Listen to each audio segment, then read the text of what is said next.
시청자 여러분께 문화 인사드립니다. 현울TV 윤목사입니다. 예, 참 오랜만에 영어 정의 시간을 갖습니다. 제가 얼마 만에 갔는지를 잘 모르겠는데요. 예, 지난주에 잠깐 짬이 나가지고 글을 쓰게 되어서요. 이번 주 목요일에는 영어 정의 9번째 시간을 참으로 오랜만에 이렇게 이어나가도록 하겠습니다. 재생 목록에서는요. 영어 정의 그동안 강의했던 것들을 이렇게 순서대로 다 정리를 해놨기 때문에 혹시 이제 처음 이 영어 정의 강의를 보시는 분들은 도대체 이 카테고리가 이 주제가 어떤 것인지를 여러분들이 1번부터 보시게 되면 아시게 될 것입니다. 네, 특정 신학적 주제 또는 이슈들에 관해서 설명하는 시간이 바로 영어 정의 시간입니다. 하다 보니까 지금 9번째 시간을 맞이하게 되었고요. 그래서 어떤 목적을 가진 강의인지는 재생 목록을 꼭 검색하셔서 신학과 신앙에 있어서 여러가지 용어 정의 강의를 보시면 되겠습니다. 지난 8번째 시간에는 현대 오순절 운동의 배경이 되는 성결 운동에 대해서 살폈습니다. 이제 오늘날의 신사도 운동의 배경이 되는, 그리고 신오순절 신사도 운동으로 이어지는 그것의 배경이 되는 현대 오순절 운동의 역사에 대해서 또 비판적인 고찰을 좀 하도록 그렇게 하겠습니다. 현대 오순절 운동에 이어서 신오순절 운동과 신사도 운동으로 넘어가는 오늘 강의를 여러분 잘 들으시고요. 이 부분을 제가 2번에 걸쳐 하려다가 굳이 그렇게 길게 할 필요가 없는 것 같아서 최대한 요약하고 줄여서 9번 한 편으로 9번 한 편으로 마무리하도록 하겠습니다. 특별한 일이 없다면 관련 주제는 10번 영어 정의 시간으로 마무리될 것 같고요. 이제 다른 주제로 11번부터는 또 영어 정의 강의를 이어가도록 하겠습니다. 지난 시간에 성결운동 가운데 급진적 성결운동에 대해서 다루었습니다. 이들은 중생, 성화, 성령세례, 신유, 세대주의, 전천년 이런 것들로 이루어진 오중복음을 모토로 그들의 신학을 완성했다 했습니다. 한마디로 여기에 등장하지 않은 것은 신학화되지 않은, 교리화되지 않은 것은 현대 방언입니다. 현대 방언만 제외하고 현대 오순절 운동의 특징들이 이미 1900년경에 급진적 성결 그룹에서 이미 나타났다는 뜻입니다. 방금 말씀드린 대로 이제 현대 오순절 운동의 핵심적인 신학 중에 하나인 방언, 굉장히 중요하죠. 이것은 그들이 말하는 성령 세례의 첫 번째 증거가 됩니다. 급진적 성결 운동에 직접 영향을 받은 현대 오순절 운동에 있어서 아버지 격에 해당하는 인물이 있습니다. 그게 누구냐? 바로 찰스 팔함입니다. 파함이라고도 하는, 팔함이라고 하겠습니다. 그런데 그는 놀랍게도 일루미나티 멤버입니다. 물론 오순절 계통에서는 이제 어빙, 그리고 팔함, 시모어, 이제 이후에 소개될 어빙과 시모어가 있습니다만은 이 세 사람 중에 누가 현대 오순절 운동의 창시자인지에 대한 논란은 있습니다. 그러나 보편적으로는 찰스 팔함을 시초로 봅니다. 알미니안의 자유의지론을 주장하는 대표적 교단인 순복음의 창시자가 누구냐 했을 때 그것은 바로 찰스 팔함입니다. 세대주의를 다루면서 자주 등장하는 이 에드워드 어빙이라는 인물도 사실은 찰스 팔함보다 앞서서 성령 세례의 첫 번째 증거가 방언이라 주장한 최초의 인물입니다. 그는 그리스도의 인성에 문제가 있다고 했던 이단이었고 시한부 종말론자였죠. 그래서 어빙은 방언이야말로 오순절 성령 충만의 가장 강력한 증거이고 성령 세례를 받은 징표이자 모든 은사의 뿌리라고 주장을 합니다. 그러면서 자신의 교회에 많은 신자들이 방언을 하기 시작하게 되지요. 그래서 어빙은 이 일을 계기로 해서 장로 교회에서 퇴출이 됩니다. 그리고 나서 어빙이 1831년 자신의 추종자들을 모아서 만든 것이 가톨릭 사도교회입니다. 그는 여기에서 신약의 모든 성령의 은사대로 회복되었고 신유와 방언을 가장 중요한 교리다라고 선언을 하죠.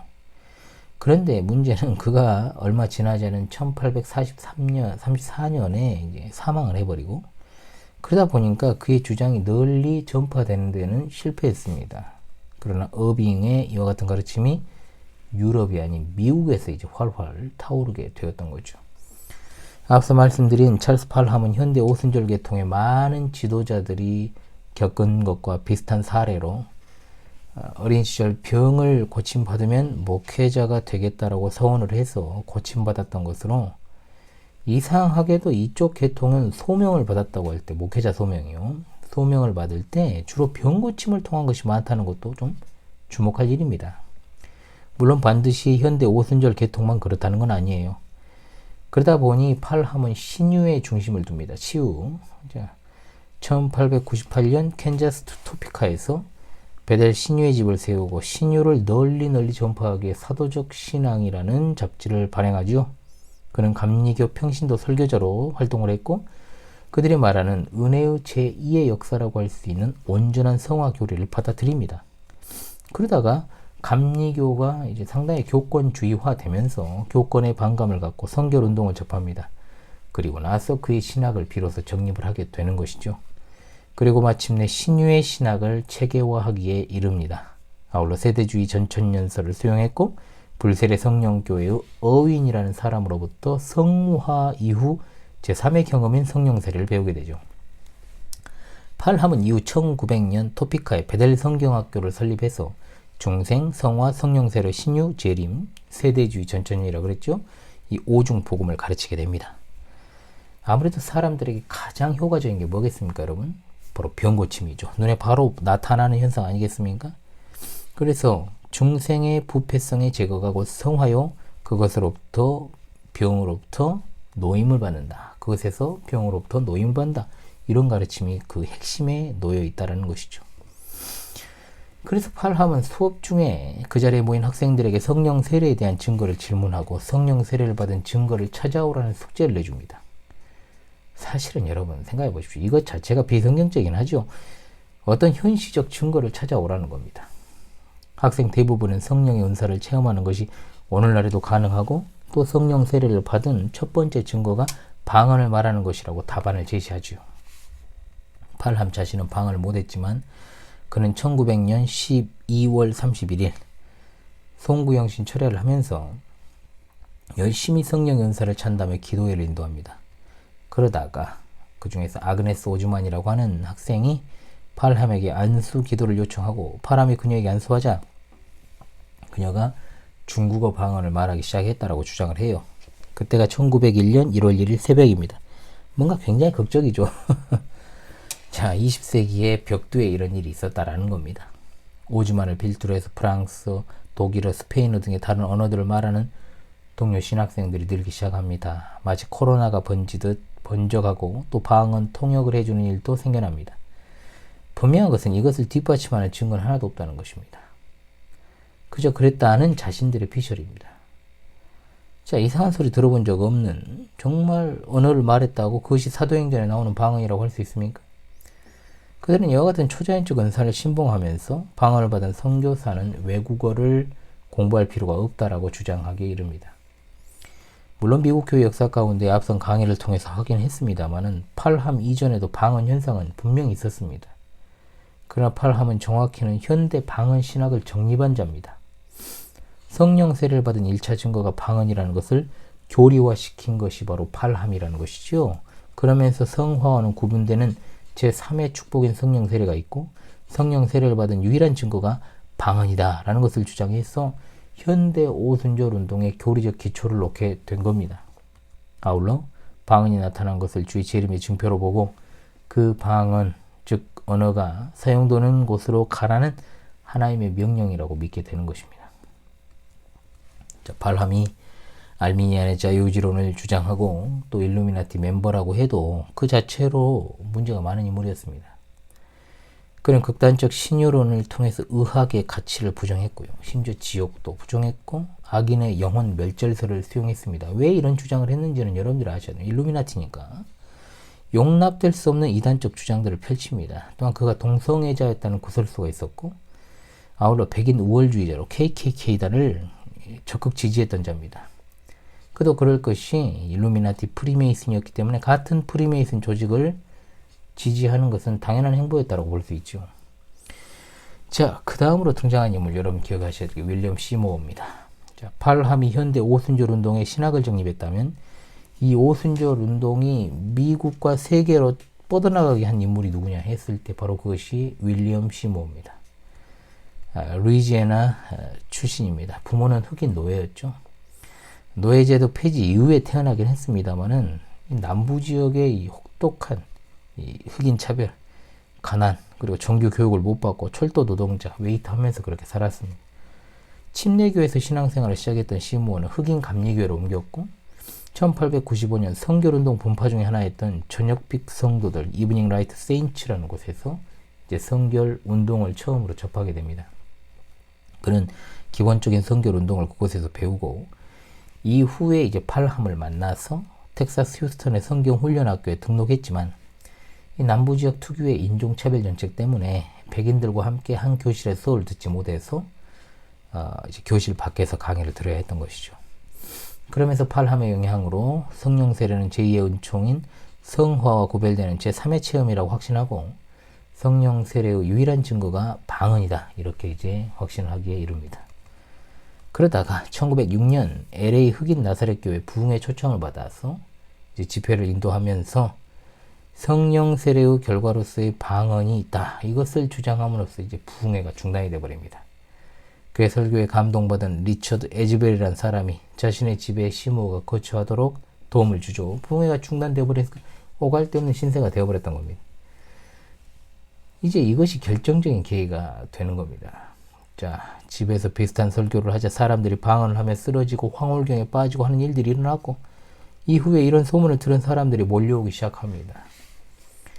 드디어 1906년 4월 14일 아주사 거리에 있는 한 건물에서 집회를 가지기 시작하면서 비슷한 현상들이 일어나 사람들이 쓰러지고 방언을 하자 일명 이 모임을 아주사 모임이다 라고 불렸고 당시 LA타임즈는 이와 같은 집회에 대해 광란적 광신도 모임이라는 비판적 기사를 써냈으며 오히려 이러한 일간지 기사들이 홍보 효과를 불러일으킴으로 말미암아 미국 전역에서 사람들이 이 지역으로 몰려들기 시작하는 겁니다.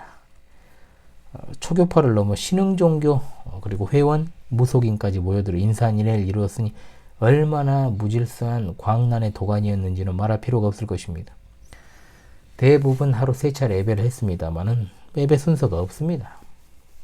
그저 찬양, 설교, 간증, 기도 등의 방식으로 진행을 하고 대부분의 시간은 찬양과 기도로 채웠고 그렇죠?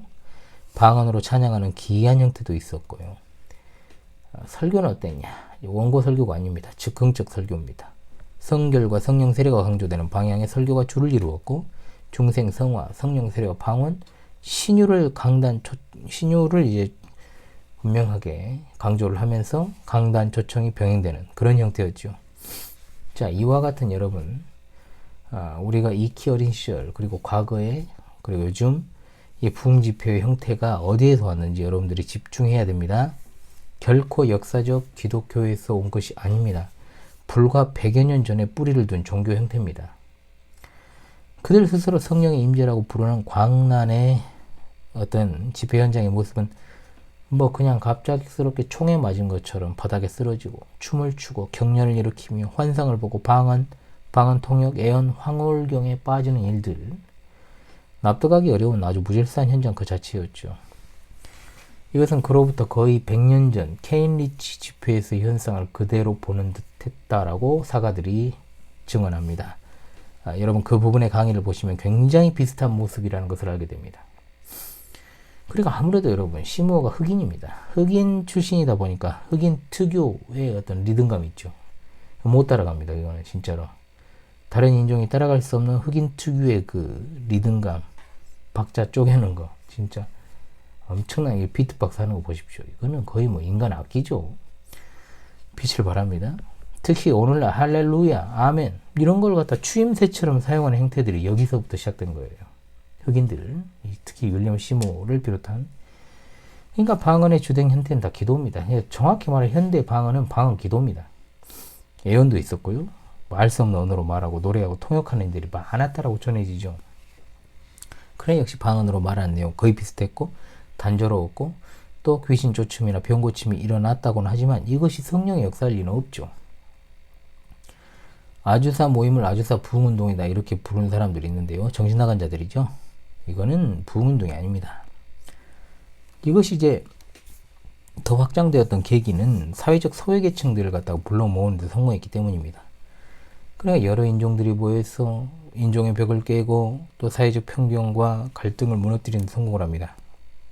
그러니까 당초 시모가 생각했던 것 이상으로 여러 현상이 나타나자 자신의 스승격인 팔함을 초청하게 이릅니다. 일단은요, 팔함 자체가 백인 우월주의자라 그랬잖아요. 그렇기 때문에 여러 인종이 섞여가지고 집회를 하는 것에 대해서 거부감을 느꼈고요. 일단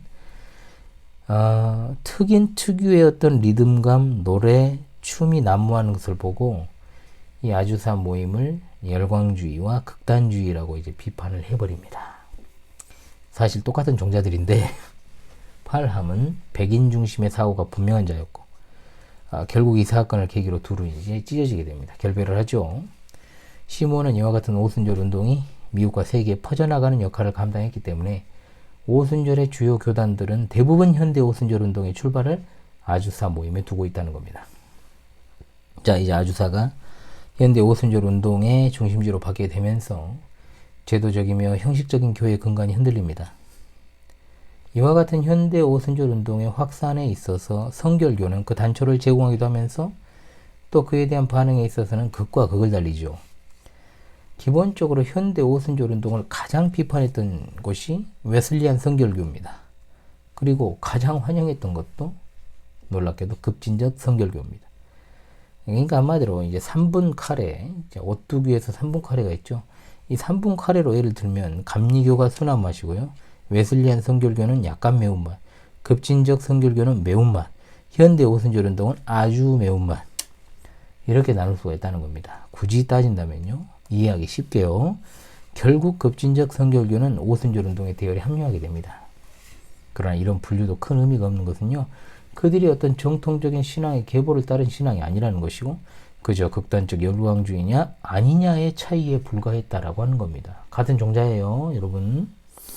사실 급진적 성결교는 아주사 모임이 있기 전에 아주사 모임에서 일어난 형태와 같은 결을 가지고 있습니다. 같은 극인 거예요, 자석이. 그래서 현대방언을 이미 체험했던 이들이 많았습니다. 단지 이것이 체계적이고 교리화되지 않았다는 것. 주로 나타나는 현상이 거룩한 춤, 거룩한 춤이라 진짜 거룩하다는 게 아니고요. 황홀경에서 소리치기 방언, 요즘 무질서한 은사집회 보십시오. 여전히 똑같은 짓거리 하고 있어요. 100여 년이 지나서 똑같습니다. 그러다 보니까 아주사 모임에서 일어난 현상들을 거부감 없이 받아들일 수 있었던 겁니다. 성결운동가 한 사람이었던 캐시웰은 미국 남부지역의 오순절 운동을 이끈 사람입니다. 이 아주사 모임에 영향을 받았죠. 혁명 세력의 최초의 증거가 방언이라는 주장을 펼치게 됩니다. 당시 오순절 성결 교단에 15개 교회가 가입되어 있었는데 이 중에 13개가 캐시웰을 따라서 성령 세례는 곧 방언이다 라는 교리를 받아들입니다. 이 당시 아주사 사건이 성결 교단에 얼마나 정말 큰 영향을 끼쳤는지를 알게 해주는 대목입니다. 여기에 이제 다른 성결 교단이었던 클리브랜드 하나님의 교회도 캐시웰을 초청해서 집회를 가진 후에 오순절 교회로 바꿨고 남부지역 성결 교단의 지도자인 메이슨도 아주사를 방문한 다음에 자신이 세운 그리스도파 하나님의 교회 또한 오순절 교단으로 바꾸게 되죠. 특히 그의 영향력 아래 있으면서 그에게 안수를 받았던 이 백인 목사들, 참 아이러니하죠. 오순절 신앙을 받아들이면서 이들을 중심으로 해서 새로운 오순절 교단인 하나님의 성회가 출발하게 됩니다. 여러분이 많이 들어봤을 하나님의 성회. 이 교단이 세계에서 가장 큰 오순절 교회가 되죠. 결론적으로. 그래서 아주사 사건을 계기로 해서 여기에 물든 감리교, 침례교, 장로교 목회자들 자신들이 속한 교회로부터 출교를 당합니다.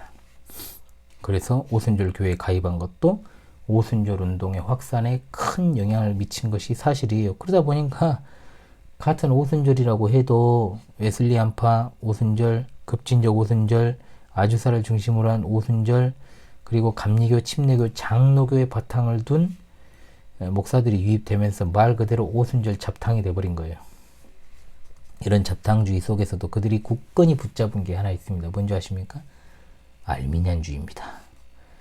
그와 같은 배경에서 탄생한 것이 바로 1914년 첫 번째 총회가 열린 하나님의 성회, 그리고 2년 뒤 1916년 근본 진리 선언문을 신앙 고백으로 채택했고 어김없이 알미니안주의 자유의지론을 천명합니다. 이미 말씀드렸던 것처럼 이 하나님의 성의 교단은 흑인 목사 메이슨으로부터 영향받아 목사 안수 받은 백인 목사들이 주도한 것으로 결국 인종의 장벽을 넘지 못합니다. 이 교파는 60, 70년대를 거치면서 엄청난 성장을 거두었고 우리나라와 마찬가지예요. 2016년 현재 전 세계 6,700만의 교인이 있는 것으로 추산되고 있습니다. 참 웃기게도 이와 같은 현대 오순절 운동이 미국에서 태동은 되었지만 가장 많은 오순절 교인들을 가진 곳은 어디였을까요? 제3세계였어요. 주로 남반구에, 소위 못 사는 나라는 다 남반구에 있죠. 이거 폄하하려고 하는 게 아닙니다. 실제로 여러분들이 세계 지도를 보십시오. 남반구에 소위 조금 못 사는 나라의 오순절 운동이 잘 퍼집니다. 아무래도 신비주의적 현상을 중시하는 민족들은 기적이나 신유나 축기 사역과 같은 것이 효과적으로 먹혀들죠. 왜? 굉장히 샤머니즘적이잖아요. 성경 중심의 역사적 정통 기독교회, 개혁교회, 칼빈주의가 제대로 포교가 안 됩니다. 결국 오순절적 선교 방식이 붐을 이루게 되는 거죠. 특히 남미와 아프리카는 오순절이 대세입니다. 오순절은요, 여러분, 남미의 주종교가 뭡니까? 로마교죠. 로마교. 거의 로마교. 근데 오순절이 로마교에 대항하는 세력이 될 정도로 교세가 굉장히 강하고요. 아프리카에서는 이슬람과 경쟁할 정도로 성장세가 두드러집니다. 물론 세계적으로 여전히 미국이 막강한 오순절의 영향력을 가지고 있습니다만 세력이나 규모 면에서 이미 제3세계가 주도하는 것이 바로 오순절파입니다. 비록 오순절파가 감리교나 성결교에 뿌리를 두고 있고 순한맛, 약간 매운맛, 아주 매운맛으로 나뉠 뿐이고 근본이 종자가 같기 때문에 구분하는 것이 특별히 의미는 없지만 사실 오순절 운동을 가장 비판한 집단이 성결교였다는 것. 사실상 초창기 오순절파는 일명 무슨 파였냐? 방언파라 그랬습니다. 방언파. 방언파라고 불릴 정도로 방언이 중심이었고 무질서와 혼란은 부차적으로 따라오는 거였죠. 오순절파를 반대하며 비판하는 글이나 책을 쓴 사람들은 거의 대다수가 당시의 성결교인들이었고요. 아주사의 이 현상들은 심령술이나 사기라고 평가를 했고 그다시 근본주의 협회는 오순절주의를 광신도 비성경적 무리로 규정을 했고 맥킨타이어 박사는 방언을 배교의 증거들 중에 하나로 규정하기까지 했죠. 일단 교회사적으로 이야기를 한다면 오순절 운동을 근대 교회 역사 중 하나로 보고 이야기를 할 수 있겠지만 현대 오순절 운동이 그 이후에 이어지는 신오순절 운동과 오늘날의 신사도 운동을 낳았다면 결국 좋은 나무에 좋은 열매가 열리고 나쁜 나무에 나쁜 열매가 열린다는 진리를 그대로 반영하는 겁니다. 그런데 지금 상황은 어때요, 여러분? 솔직히 말하면 저는 엄격한 보수 장로교의 출신입니다. 저 어린 시절에도 그런데 이미 오순절 행태의 집회들이 장로교에 난무했어요. 현대 방언을 금기시하기는커녕요. 저는 성경의 방언, 정확히 말하면 방언들이죠. 구분하기 위해서 아주사를 기점으로 수면 위에 떠오른 방언 현상을 저는 현대 방언이라고 정확하게 지칭을 합니다. 현대 방언은 어떻습니까? 그런데 장로교인들이 금기시하기는커녕 이와 관련한 저희 영상이 있으니까요. 현대 방언 과연 성경에 근거하고 있는가를 또 참조하시기 바래요. 새로 좀 찍어야 되는데 너무 오래돼가지고 방언을 갖다가 적극적으로 권장하고 가르치는 일들을 장로교 목사가 하고 있습니다. 또 가르치지는 않더라도 권장하지도 않지만 그렇다고 금지하지도 않은 그런 물러터진 회색 분자도 많죠. 뭐가 문제고 무엇을 조심해야 될 것인지에 대해서 경계하고 분별력을 갖출 수 있도록 성경적으로 이야기를 하고 올바른 개혁신앙을 따라야 될 장로교 목사들이 현대 방언 타령이나 하고 자빠져 있고 무질서한 은사주의 집회를 따라하는 모습을 범하고 있으니 얼마나 문제입니까? 알미니안주의가 점령한 목회와 강단을 정말로 완전하게 알미니안주의가 점령을 해버렸잖아요. 그런데 이 시점에 우리가 교회의 역사 그 가운데서 이러한 2000년 그리스도교의 역사와 상관이 없는 대적자들이 교회를 어지럽히기 위해서 만든 사상들을 배척하지도 못하고 오늘날 이들이 낳은 신사도운동이 교계 전반을 물들이고 말았으니 얼마나 이것이 여러분 안타까운 일입니까? 더 길게 진행을 할 수도 있겠지만 이 정도는 충분하게 현대 오순절 운동의 기원이 어떻게 되었는지 어떻게 되는지에 대한 충분한 강의였다라고 생각이 듭니다. 관련 주제 이제 다음 시간에는 끝낸다고 그러겠죠. 다음 시간 용어정의 10번에서는 신오순절 운동과 신사도 운동에 대한 내용을 다루고 관련한 영어 정의 시간을 마무리하겠습니다. 자, 그럼 신사도 운동의 배경이 되는 현대 오순절 운동에 대한 강의를 마무리하도록 하겠습니다. 자, 여러분, 우리가 가진 신앙은 계보신앙입니다. 역사적 정통 기독교의 한 갈래 한 뿌리로 이어져 내려온 단 하나의 유일무이한 신앙입니다. 그러나 그렇지 않은 모든 것들은 갑자기 하늘에서 뚝 떨어진 것들이에요. 갑자기 땅에서 올라온 것들입니다. 정통이 아닌 것이 왜 정통이 아니냐? 기독교 역사 2000년 동안에 한 번도 주장되지 않았던 것들이 갑작스럽게 튀어나왔다면 그것은 정통이 아닙니다. 그리고 그것이 역사적으로 여러 가지 잘못된 교리들은 시대에 따라서 옷만 바꿔 입고 나왔을 뿐 결국은 한 통속이고 한 뿌리라는 것을 여러분 잊지 마시기 바랍니다. 다음 영어정의 시간 10번으로 여러분 곧 찾아오도록 하겠습니다. 지금까지 현월TV 윤목사였습니다. 감사합니다.